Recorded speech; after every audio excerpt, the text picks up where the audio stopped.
Thank you so much for presenting me with the Chairman's Award. I really appreciate it, 2 in 1 night. No, I am here to present the Chairman's Award to one of the greatest actors that this country has ever known, Viola Davis. Now, there's some actors that you aspire to be. There's some actors that you aspire to know, and some that you want to work with and learn from, hoping that some of the magic wisdom and stardust will rub off on you. Viola Davis is all three. And make no mistake, this is actually not a speech, it's kind of an audition, because I'm auditioning tonight for the role of co-star, or supporting actress, or personal assistant to Ms. Davis. You know, in any project she has. I'm Australian, I make really, really good coffee, and actually I know how she takes it. It's black, decaf, a little bit of oat milk and a dash of cinnamon, so I think I'm in. And most people don't, you know, they just say lovely things when they want something from a person, and I do. I do want something. I want to work with Viola Davis, and I have for a really, really long time. I heard this story about how someone got up and presented something to Viola Davis, and it was really a pitch for her to be in The Woman King. So this is my pitch. I don't have an idea, but I just want to work with you. I'm selfish. I want some of Viola's emotional power. I want some of her stardust, her effortless technical mastery, and her unrivaled access to the flaws that makes her characters so painfully human. I want some of her dignity, her grace, her old soul depth, and I want to look as fabulous as she looks in red on the red carpet. I want her deep-throated, sometimes joyous, but always knowing laugh. I want some of her sass. I want some of her ass. I just want all of this to rub off on me. And I know I'm not alone. I know I'm joining a really, really long line, but I'm dogged, and I'll wait. It's kind of creepy, but I will wait. Viola, just please God, let it be Women of Troy and not an ad for irritable bowel syndrome. Although, you know, I'm getting close, I'll take anything. And apart from the Nobel and the Pulitzer, although she's working on that one, she's having just penned a memoir, there's very few awards that this extraordinary woman hasn't won. A Pritzker maybe, but I'm sure she's designing some incredibly beautiful, affordable, sustainable housing in her spare time. She is only one of 24 actors to hold the Triple Crown and the only African American. And if I was a betting woman, I'd be betting on her getting a Grammy next, which would make her only the 18th EGOT. I mean, that's such an exclusive club. I didn't even know what that acronym stood for until last year. And then, of course, there's Judy, the renowned production company that was founded in 2011 by Viola and her producing partner in all things, Julius Tenen. It's going from strength to strength, and with an ambition to focus on giving a voice to the voiceless through strong, impactful, and culturally relevant narratives. And Woman King. I mean, enough said, right? But this list, this awe-inspiring list of achievements that are even more awe-inspiring when one takes the time to reflect on the myriad of hurdles and obstacles, this long-distance runner of an artist, this Olympic-level acting goddess, has had to sidestep, to swerve, who's had to incorporate and even ignore to even access the roles and creative conversations that are worthy of her monumental talent. Because during her lifetime, and make no mistake, Viola has had to make her own elbow room in order to breathe and grow and blossom into one of this country's finest, most revered and sought-after actors of stage and screen, period. Period. No, I'm not going on my period. That's what you say in America, right? You say period, right, at the end of it. Yeah, I say full stop. Anyway, but there was no Viola Davis-shaped hole for her burgeoning talent to slip into. She had to seize and make these opportunities herself.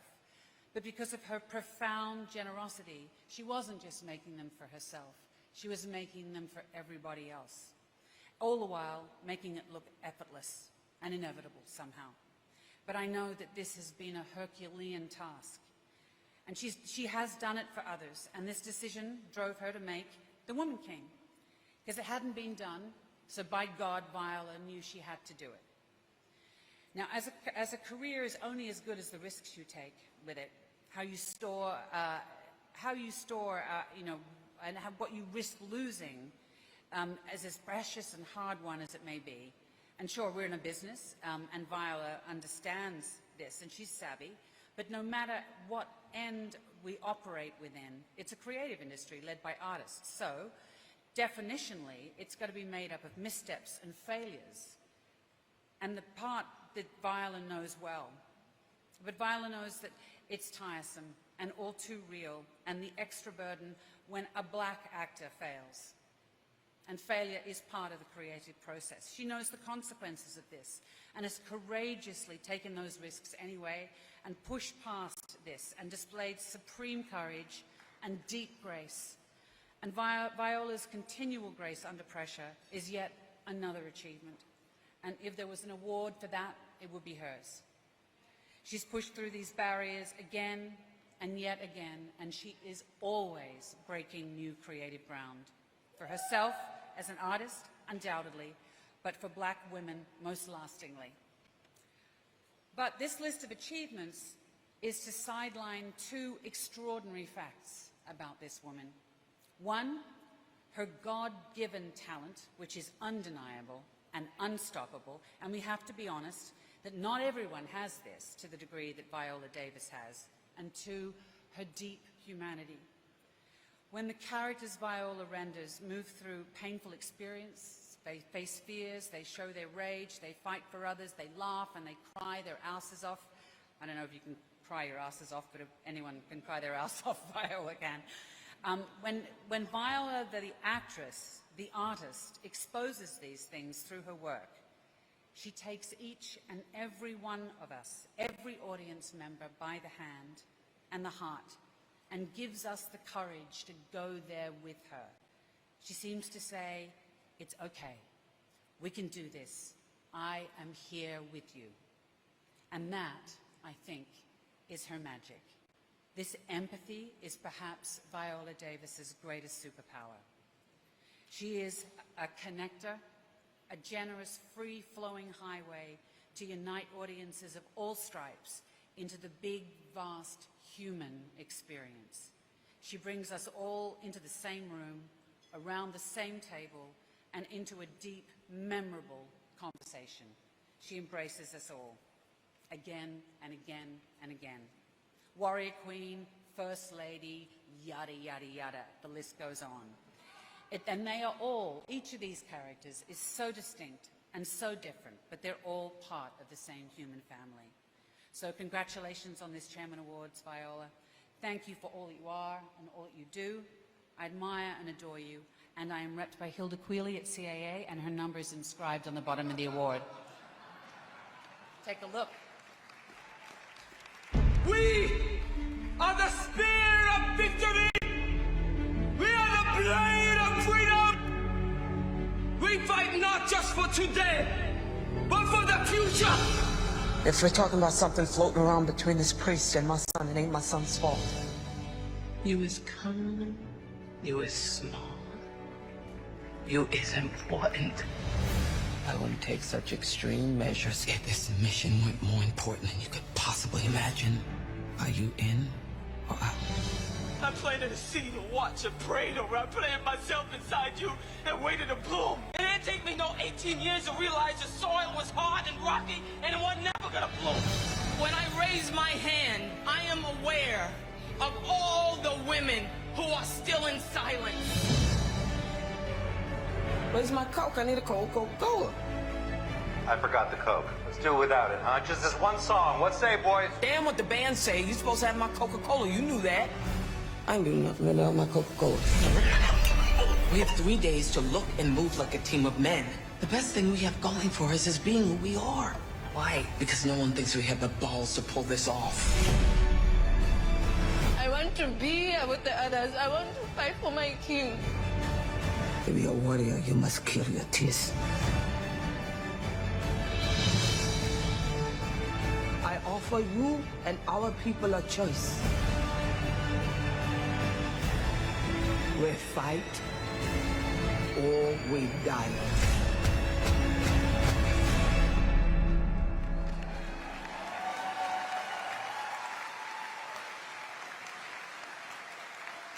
The one, the only Viola Davis.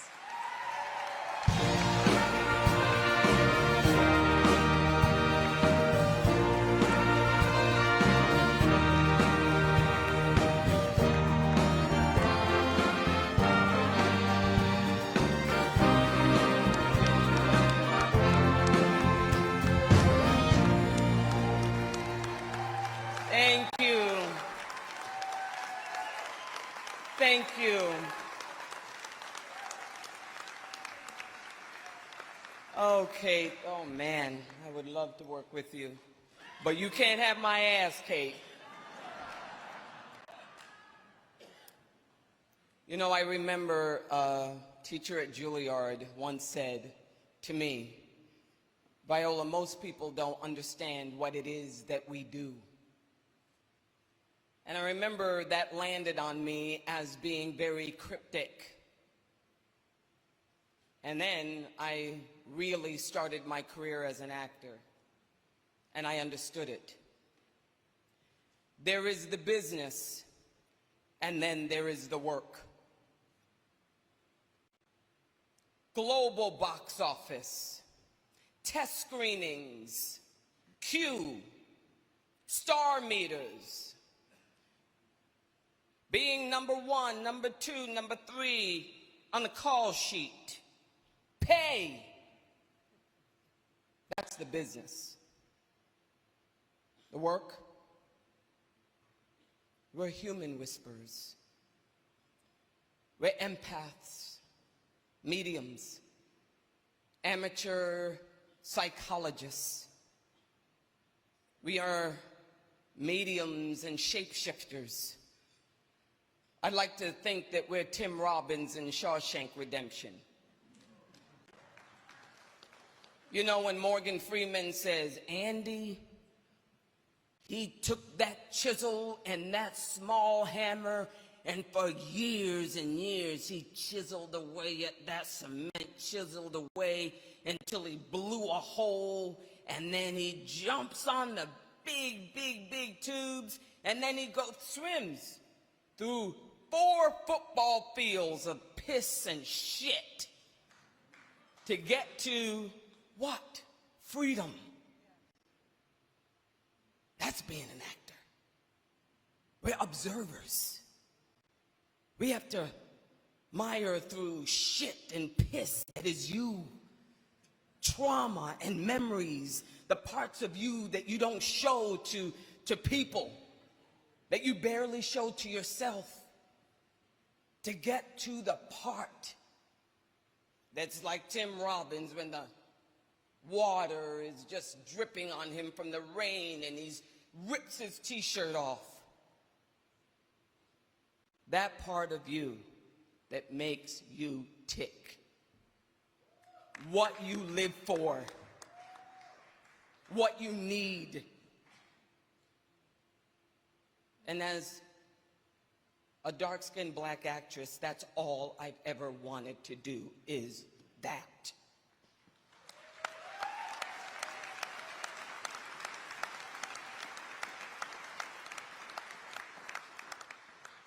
I just want to work. I just want to do the work. And oftentimes the journey for black actors is just having that little hammer and that little chisel and chipping away at that block, which is an industry that says you can't lead a global box office. Oh, that character is interesting, but we really don't want to see the complexity of that. You're not pretty enough. You're not bright-skinned enough. You're not enough. and we chisel away and try to swim through the piss and shit because the hammer and the chisel is all we have.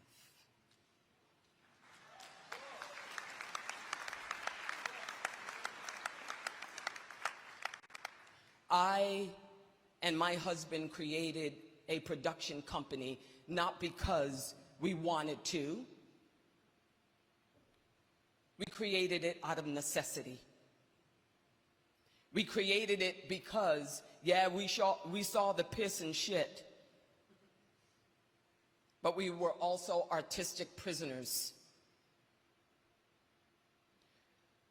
You see, every day that I wake up, I am more than what you see. And people who look like me are more than what you see.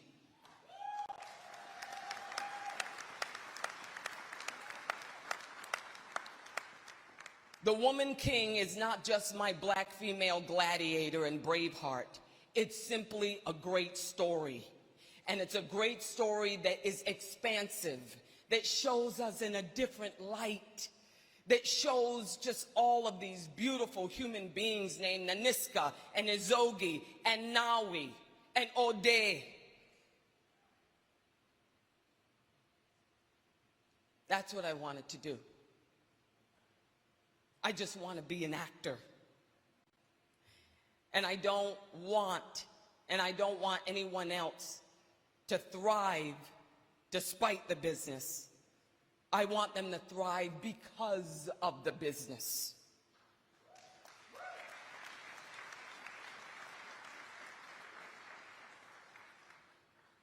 You know, I have this plaque, because I don't want to go on and on. I have this plaque that I found in Martha's Vineyard, and it struck me, so I bought it. I bought it. And it's fitting that in producing The Woman King, that I saw this plaque. And it said, the warrior does not fight because he hates what is in front of him. She fights because she loves what she left behind.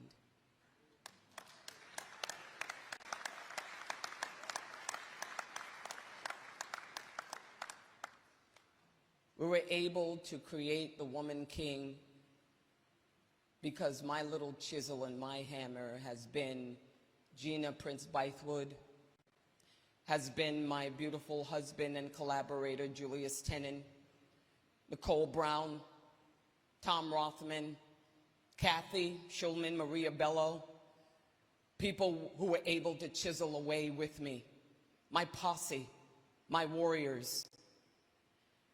Because my fight is nothing if I leave what I love behind.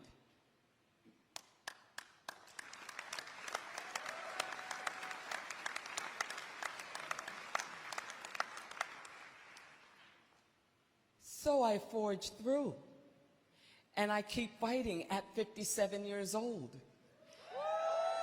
That's what got me through 5 hours of serious workouts for 8 months. They're in Woman King. Because I truly believe, after playing many roles, most of them the black sidekick to many, many, many women who are Caucasian, which I hope that is not the movie I make with Miss Cate Blanchett.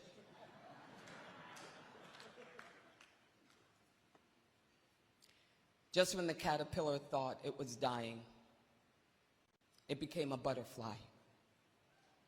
And I don't want actors of color to keep dying in an industry that should be feeding their souls. Thank you.